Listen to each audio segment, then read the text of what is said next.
काफ़ी दिनों से मेरे और मेरे पति के बीच कुछ ठीक नहीं चल रहा था। मेरी और उनकी किसी न किसी बात पर रोज लड़ाई हो जाती थी। जब मुझसे रहा नहीं गया तो एक दिन सारी बातें अपने भैया को बताया तो भैया ने कहा, तुम एक काम करो, कुछ दिन के लिए हमारे घर आ जाओ।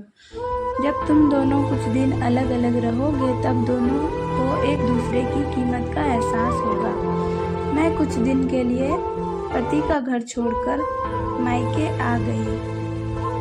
वो कहते हैं ना, भाई कितना भी अच्छा क्यों ना हो, पर जो काम भाभी की मर्जी के बिना हो वह घर का माहौल अच्छा हो ही नहीं सकता है। भाभी को डर था इस बात का कि मैं हमेशा के लिए मायके में न रह जाऊं, इसलिए हमें ताना मारने में कभी पीछे नहीं रहती थी। वह बातों ही बातों में मुझसे कहती थी, ये घर छोड़ने वाली लड़कियों का कोई घर नहीं होता है।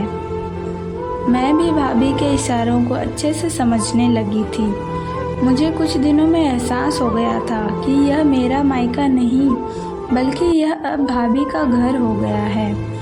मैं ना चाहते हुए भी भाई का घर छोड़कर ससुराल आ गई। रास्ते भर मैं यह सोचकर रो रही थी कि अगर मेरी माँ जिंदा होती तो शायद आज मुझे मायके से वापस नहीं आना पड़ता।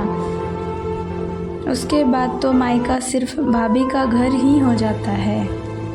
प्रिय दोस्तों, अगर एक बेटी को ससुराल में रहना सजा बन जाए तो उसका मायके में हिस्सा मिलना चाहिए या नहीं?